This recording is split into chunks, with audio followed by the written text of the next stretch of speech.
and welcome back. My name is Cheryl Gleason, and this is Inside the Artist Studio. And today we have Janet Reagan, local artist. How are you? Hi, I'm good, thank you. Good. So nice to have you here. It's great to be here. I have to say that you are our first, well, Marcia does a little 3D, but you are our first real 3D artist with the gourds. So let's start with, did you go to school to be an artist? No, I never did. I regret that, actually. I wish I had followed that path because I've always loved art. But I've taken classes here and there, and I learned from friends. I learned gourding from a friend 10 years ago, and she mostly did pyrography on the outside with wood burning, but I love the smell and the feel and the experience of cutting through the gourds, very much like dried wood. And so I ran with that. Interesting. So since you didn't go to school for art, at what point did you really start picking up art and doing it on a regular basis? I always have because my mother was an artist. Okay. And so I felt artistically inclined from a young age. So I've always done art in one manner or another my whole life. It's nice to be from a family that appreciates art instead of, oh, you can't make a living at that. You need to do something that's a real job, which is what I got from my mother. Well, I have a real job, too. So, yes. Yeah. it does take a real helps. job as well. Yes. So when did you start considering yourself an artist? I think primarily I've never really considered myself an artist because I've been a residential property manager my whole career, 41 years, 43 years now. So having always done art. So you started when you were 12. Very funny. I just have always had the capacity and the love of it. So in that regard, I've either never been an artist or I've always been an artist. Okay. I know for a lot of people it's when I sold my first work, or when I graduated from art school, or for many people it's very different. Now, have you always done gourds? No. Or what different types of art do you do? There's the rub. I don't specialize in anything. I don't even consider myself specializing in gourds. It's just my main focus right now. But do they come and go, the focuses? They do. Yeah. They do. I have a kiln. I do fused glass, jewelry, dishware, that kind of thing. I do a lot of recycled glass, smashing up Sky vodka bottles and making bowls out of them. Oh, I saw one 2 years ago when we had open studios. That was a beautiful bowl. I really loved that. You can't do anything wrong with beautiful blue glass like that. Right? Really, yeah. Yeah. And I paint, I write poetry, I make handmade cards, handmade paper. Mixed media is big. It's just whatever I'm in the mood for. That's the beauty of I'm not an oil painter, I'm not a sculptor. I just love art. Awesome. All art. Awesome. So your focus right now is gourds. Yes. Tell us a little bit about gourd art. Like, we recently here in May had the California Gourd Association that was a lot of smaller gourd associations here at the MAC. It was sponsored by the Folsom Gourd artists, and it was incredible, the different things that people do with gourds, from painting them to carving them to burning on them. Stitching, sewing, beading. I was amazed, absolutely amazed. Also combining them into making other, which is newer for me to observe. I'm more of a purist. I like to work with just the gourd itself in its natural shape, and work with the organic gourd itself. Oftentimes when I'm working on a project, I choose the gourd based upon what the theme is. So I'll look at my gourds and pick the right size, shape, even the shell color and texture can play a part in whether or not I choose it. And then I hand draw on it with pencil until I get what I'm looking for, and then I use a Sharpie marker to outline those pencil marks, because as I drill with my Dremel, the gourd dust covers my design. So when it's in Sharpie, I can still see it enough to do it, and I often just leave my markings behind. You'll see pencil marks and Sharpie marks, and I'll even enhance it with more Sharpie depending on the design. It's kind of like Jackson Pollock leaving his cigarette butts in his paintings.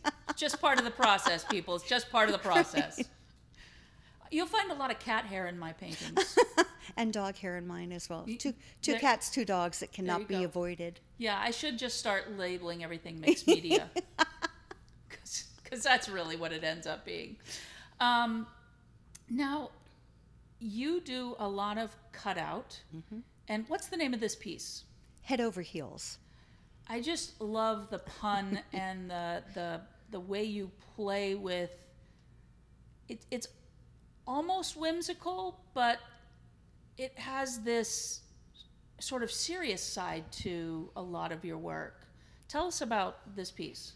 Head Over Heels, I started doing people and really loving cutting out people, and again, I just freehand design, and even when I cut, I'll sometimes cut different than my lines because I'll like a larger hip or more pronounced or defined. I like a larger hip as well.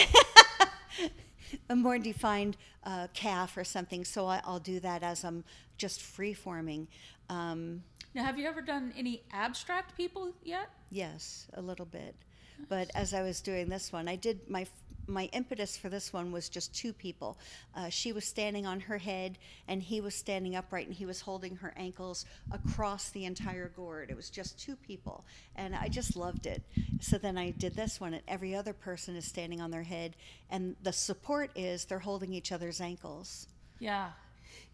That is the part that sort of frightens me the most about gourds, because while they are durable and they are, theoretically fairly strong, it's so easy to break.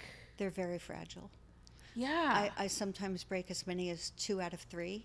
Oh, wow. I've gotten very good at, that broke, okay, I can use that in a different project and I'll get a new one. Definitely 1 out of 3. Wow. Definitely, sometimes 2. I've learned not to lean on them as I'm working and being very gentle. So what do you do with the broken gourd? Gourd jewelry. Yeah. I did see a lot of that. You know what intrigued me about the gourd show that we had here was a category called manipulated gourd, where the gourd is actually manipulated as it grows. During growing, right. That was a real, wow. Have you ever done that? I've not done it because I don't grow my own gourds. I buy them dried, ready to go. I believe it takes a year drying on the vine after they're grown to be ready to play with, and I don't have that kind of patience. But I have seen where they have manipulated watermelons to grow square. They'll put them in a box, and when they're finished, they take the box away and they can stack them that way. So I think that might have been where they started that. But depending on what you grow it in, you can grow it with a texture on the outside shell or a specific shape. I think it's very intriguing, and I love that they added that category. Yeah, there are so many more types of gourds than I ever dreamed of. What type of gourd is this? Because this is a large gourd. It is, and I don't know the name. I know there are so many. Yeah. When I go and pick out my gourds, I used to buy them in person, and I would go to where they are, and I'd spend 2 to 3 hours choosing gourds. And it had to be level so it could sit, and it had to be a fairly symmetrical, unless I just loved the shape otherwise. But the apple gourd is a very common one. It really does look like an apple. They're smaller. It's freaky. It really, just everything about it is. So I don't know the name of this one, but I will tell you I saved the seeds to this one. I love it. Yeah, I think this would be an amazing one to propagate because it's larger and more round than what I'll say is a common gourd. Right. It offers so much more potential to do anything with it. Yeah, although I am now recently curious about snake gourds. I Yes. saw a couple in real life, and then after the gourd show, Joe Bellicera had posted about some snake gourds that he ended up growing in his yard and used, and he painted them, and they were fabulous. So when I moved to Idaho after retirement, I'm going to be growing some gourds. He threw those seeds out unintentionally, growing them. He did not plant them. It's where he threw them out on the side of his house, and they all grew. And the crop he got and what he did with them, fabulous. Amazing. Yeah. Absolutely amazing. So is your garage just stuff full of gourds? I mean, do you keep... Oh, I have a gourd shed. You have a gourd shed? I do. So instead of the she shed, it's a gourd shed? That's correct. Okay. Yeah. And people always imagine, like, where do people do art? So do you have a shed where you do your gourd art? I don't do my gourding in there because it creates an awful lot of dust. Okay. I actually just do it outside. Okay. I used to do it indoors, but in my garage. But my husband has a classic car, and I've been kicked out. I see. So I do it outdoors now. I can relate to that. It does a lot. It does produce a lot of dust everywhere. It does. It does. I have actually kicked the cars out of my garage. I'm not allowed to. But No, not everybody gets that opportunity. Since I was kicked out, we now have 3 cars in our 3-car garage, so I can't complain. Yeah. Yeah. Yeah, that would never happen in my house. So what are some of the other gourd projects that you've done? And how do you, so you're looking, does the image come to you and you select the gourd, or any art project? How do you get, what's your process? What's your creative process getting started? It all comes back to the theme. So if it's a show I want to enter or a commission that I've gotten, then I go into my gourd shed where I have shelving racks all stacked neatly on the walls, and all of my gourds are organized by type and size. And I will just go in there like I'm shopping, and I'll have in my mind what the subject matter is going to be, or the theme, and I look and I hone in on usually just one, and I pick that, and I'll go and I'll clean it. You have to clean the outside first with bleach and steel wool. It's got mold from drying. And yes, they're quite dirty. Very, actually. Inside I mean, when and you look out. at them, when you look at a gourd that's just, on a farm, or, hasn't been cleaned or polished, they're very unassuming, rather dirty looking things, but what you can make into them is just remarkable. But the cleaning process is quite significant because you can't just spray it off and it's clean. No. So it's stuck on there. So clean the outside, and then I decide what I'm going to do. I used to open up and clean the inside as well, and then draw my design. But lately I've been drawing my design first and then cutting into it, and I'll clean when I can that way, because not all of them are this large and open. So I may be cleaning the inside with a tool or a teaspoon. It depends on what I can reach with, or my fingernails. It really depends on the gourd itself. Yeah. So, but the gourd is chosen based upon the theme. So are you the type of person that needs a prompt, or yeah? It's kind of what I'm gathering is, give me something to work with and then I'll produce something. Commissions are my favorite because of that. Really? I just finished one yesterday, mailed it yesterday, and it was so exciting because it was something I hadn't normally done. I do a lot of cutting out negative space. I love it. And this person wanted hers painted mostly and just 2 hearts cut out. And then I dangled the hearts inside, and it was for her anniversary. And I got pictures of her and her husband, and it's from the back because they're facing inward, right? Facing each other, and they're holding their arms around each other around the gourd. And it was different in that it was painted mostly, where I do cutting mostly. And I painted their hair like their hair, and he has curly hair and a bald head like my husband. And it just looked so good. When I finished, I was like, I would keep this for myself. I was just, so having that prompt is what inspires me. And then as I'm doing it, and I would text her 2 in the morning. I'd say, I'm leaning towards this color, because I knew her decor. She's in Arizona, but she sent me pictures. It's Southwestern. I said, I'm leaning towards this. It's more salmon. And she says, oh yes, I like that. I wouldn't show her the gourd. I only showed her the colors. But yesterday when I texted her the receipt for mailing, she said, what am I going to do not waking up in the morning to a text from you? Because I'm a night owl. And I'm like, I'm going to have to text her tonight just to tease her. Yeah, or she can text you a picture of the gourd sitting in her house. I do hope so, yeah. I expect mean, to that get is that. just... So, how important is it? I don't really care for commissions that much. I remember thinking about commercial art as a profession, and then being dictated of what to do, and then, oh, well, I don't like this and I don't like that. I'm like, you either like it or you don't. Mm-hmm. So how does working on a commission, how do you deal with those things when somebody says, oh, that wasn't what I thought it was going to be? Or I haven't had that yet.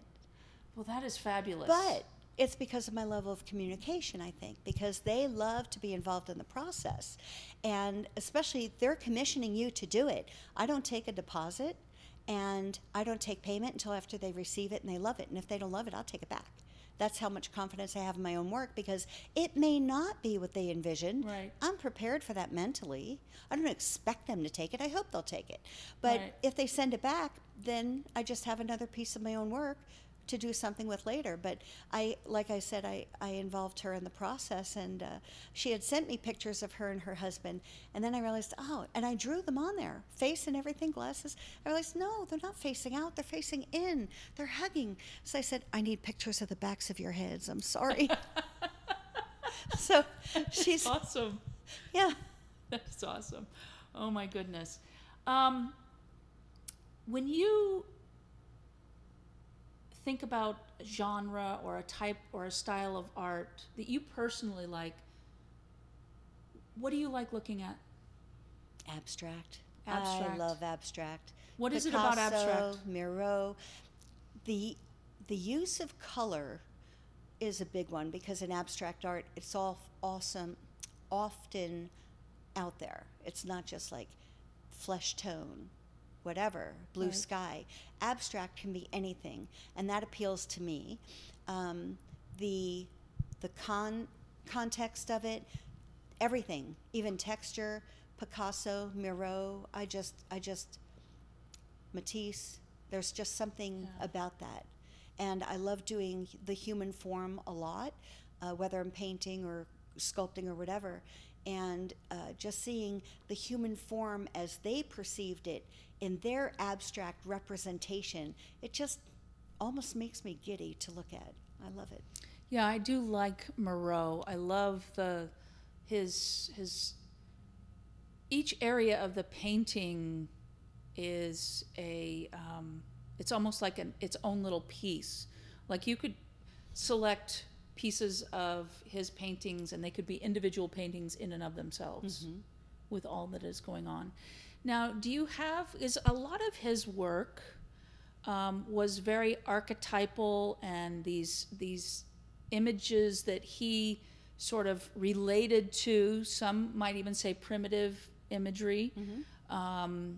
Or I think back then the term they used was exotic, because we were, artists were going to other countries and seeing exotic people and all this imagery. Do you have imagery like that relates to you personally that's in your art? I don't know. I think if I had to look over my whole breadth of experience, my art almost always involved human form, the female form. I just love the human body. And why is that? I'm not sure, really. Yeah. I had so many nudes in our home. We didn't have our daughter until 20 years together. So we had a lot of hand-painted and sculpted nudes throughout our home.